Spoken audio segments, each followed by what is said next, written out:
रूस यूक्रेन जंग अब एक ऐसे दौर में पहुंच चुकी है जहां या तो यूक्रेन सरेंडर करेगा या फिर रूसी सेना के जरिए पूरी तरह से रौंद दिया जाएगा। और इस मौजूदा हालात में सबसे खतरनाक बात यह है कि अब ट्रंप ने यूक्रेन युद्ध से अमेरिका को पूरी तरह से दूर कर लिया है और इसके बाद पुतिन के बेहद खौफनाक हमले पूरे यूक्रेन पर शुरू हो चुके हैं। और अब रूस अपनी ऑरेशनिक मिसाइलों से यूक्रेन पर एक के बाद एक हमला करने जा रहा है, जिसके धमाकों का तापमान सूरज की सतह के तापमान के बराबर माना जाता है।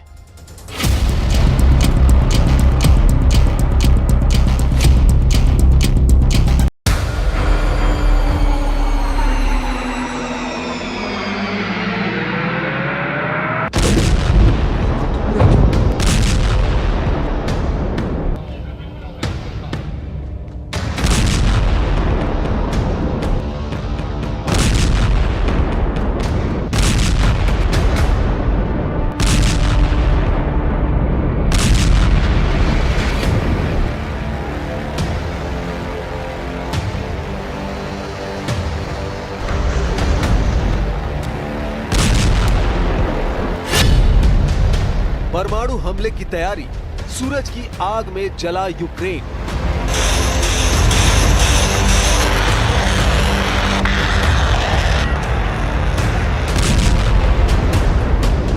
रूस यूक्रेन जंग का चौथा साल चल रहा है। 1200 दिन से ज्यादा की जंग में अब तक यूक्रेन एक भी रूसी इलाके पर अपना कब्जा बरकरार नहीं रख पाया है। जब से यूक्रेन ने 117 आत्मघाती ड्रोन से हमले रूस के 5 एयरबेस पर किए हैं, उसके बाद से यूक्रेन पर रूसी सेना कयामत बनकर टूट पड़ी है। यूक्रेन पर पिछले 48 घंटों में 600 से ज्यादा ड्रोन और 60 से ज्यादा घातक मिसाइलों से हमले हो चुके हैं, जिसमें रूस ने अपनी इस्कंदर मिसाइल से तूफानी हमले किए हैं। हम आपको दिखाने जा रहे हैं कि रूस पर यूक्रेन के ड्रोन हमलों के बाद जब से ट्रंप और पुतिन के बीच 75 मिनट फोन पर बातचीत हुई है, उसके बाद से यूक्रेन पर रूस के हमलों में 5 गुना तेजी आई है। उधर दूसरी तरफ अमेरिका में एलन मस्क और डोनाल्ड ट्रंप के बीच भीषण गृह युद्ध जैसे हालात बन गए, जिसका सबसे ज्यादा फायदा रूस उठा रहा है, जबकि यूक्रेन अब अपनी साक्षात हार सामने देख रहा है। इधर दूसरी तरफ अलग थलग पड़े यूक्रेन को अब सिर्फ जर्मनी, फ्रांस और ब्रिटेन से ही सैन्य सहायता की उम्मीद बची है। खबर है ब्रिटेन यूक्रेन को अप्रैल 2026 तक 1 लाख आत्मघाती ड्रोन देने जा रहा है। लेकिन सवाल उठता है कि क्या तब तक यूक्रेनी सेना रूस के सामने टिक पाएगी, क्योंकि रूस ने परमाणु हमले जैसे हमला करने वाली और सैनिक मिसाइलों को जंग में उतार दिया है, जिसके धमाके से सूरज की सतह के बराबर गर्मी निकलती है, जो साक्षात यूक्रेन के लिए परमाणु प्रलय है।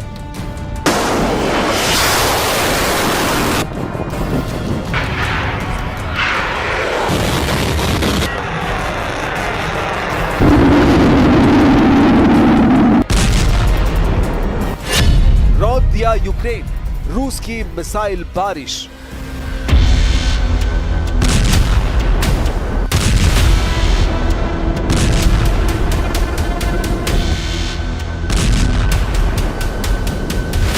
रूस के साइबेरिया इलाके में मौजूद 5 सैन्य एयरबेस पर जिस तरह से यूक्रेन ने रूस के 41 लड़ाकू विमानों को धमाकों से उड़ाया, उसके बाद से यूक्रेन के बेहद बुरे दिन शुरू हो चुके हैं।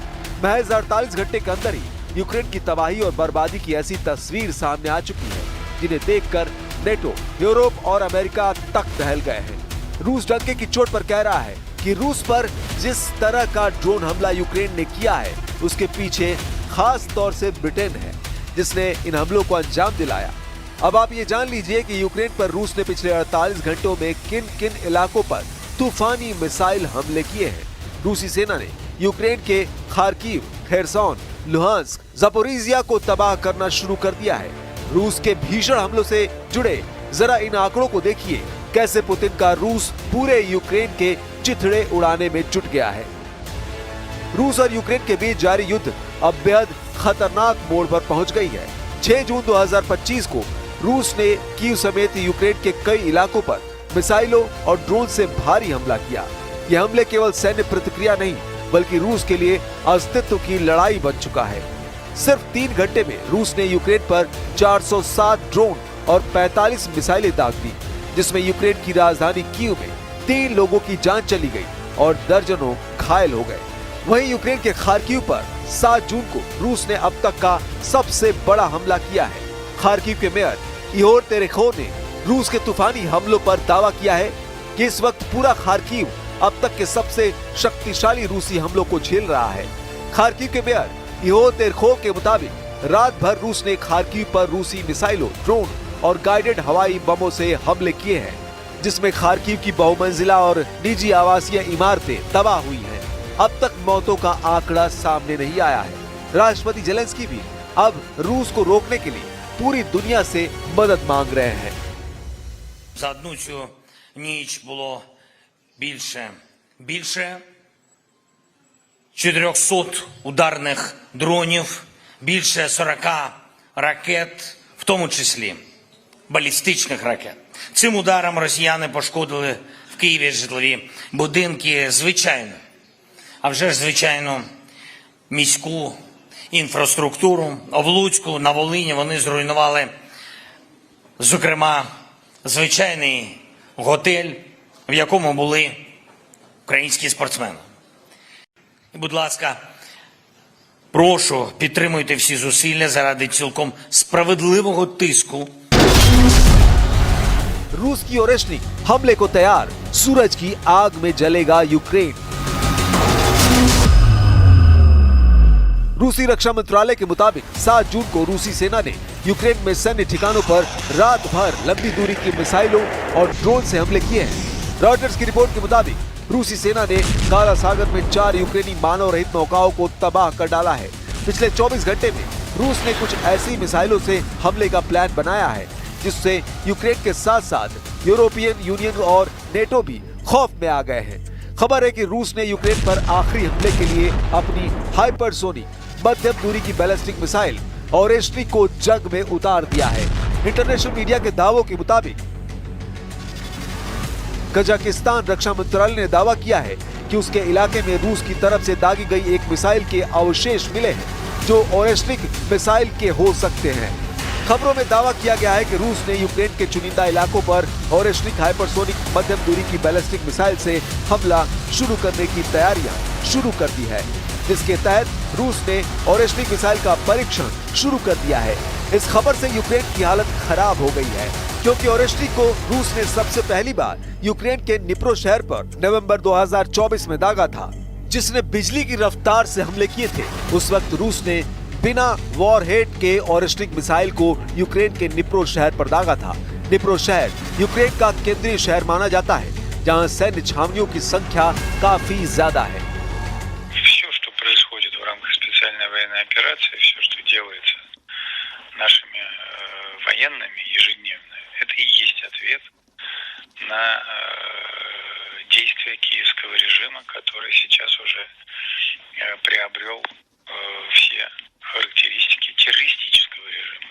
А что касается конкретно ночных ударов, то если вы внимательно читали заявление Министерства обороны России, там написано, что в ответ на террористические акты киевского режима. ओरेशनिक मिसाइल में सूरज की आग, यूक्रेन का भस्म होना तय। अब आप ये भी जान लीजिए ओरेशनिक मिसाइल कितनी घातक है।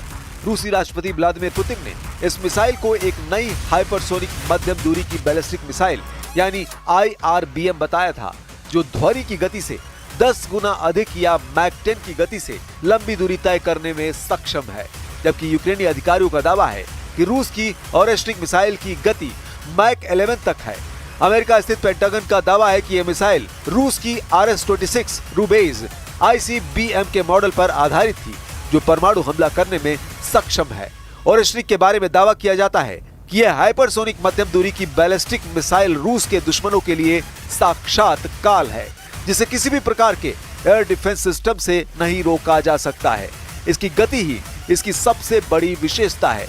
रूस के कपुस्टिन यार के पॉलीगन से दागे जाने पर ओरेशनिक मिसाइलें 20 मिनट से भी कम समय में ब्रसेल्स स्थित नेटो मुख्यालय तक पहुंच सकती है।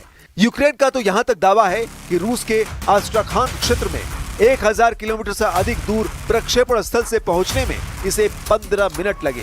ओरेस्ट्रिक में मिसाइल 6 वॉरहेड्स हैं, जिनमें से प्रत्येक में 6 उप युद्धक हथियार मौजूद है। ये 3 किलोमीटर प्रति सेकंड की दूरी तय करने वाली और विस्फोट के समय लगभग सूर्य की सतह के बराबर तापमान उत्पन्न करने वाली मिसाइल है। ओरेस्ट्रिक को परमाणु हथियार से भी लैस किया जा सकता है। ओरेस्ट्रिक की रफ्तार 12,300 किलोमीटर तक है। ओरेस्ट्रिक का रूसी भाषा में अर्थ है हेजल ट्री।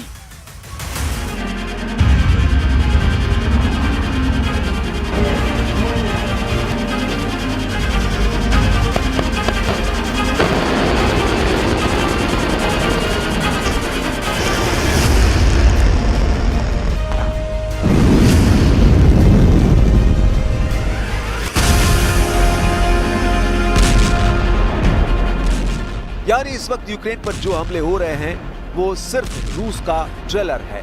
अभी बेहद खतरनाक हमले होने तय हैं। यही वजह है कि यूक्रेनी राष्ट्रपति वोलोदिमीर जेलेंस्की ने रूस के हमले की निंदा करते हुए कहा, ये साफ है कि रूस युद्ध को खत्म नहीं करना चाहता।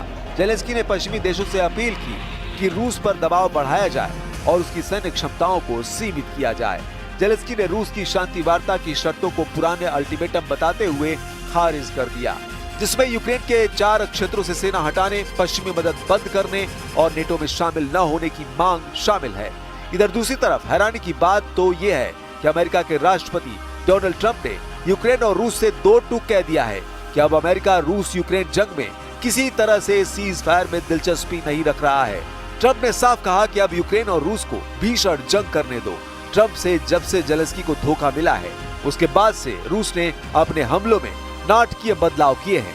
अब हमलों की जद में यूक्रेन के रिहायशी इलाके आ चुके हैं। खास तौर से खार्किव, खेरसोन, लुहांस्क, ज़पोरिजिया को रूस ने बुरी तरह से तबाह करना शुरू कर दिया है। Щось вони то балакають, вони там якісь переговори, але ж мирне населення кожний день гине. Дуже багато у різних наших куточках України, дуже багато гине українців, дуже мирного населення.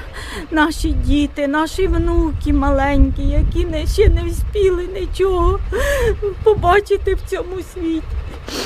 Я не знаю, як це все горе пережити.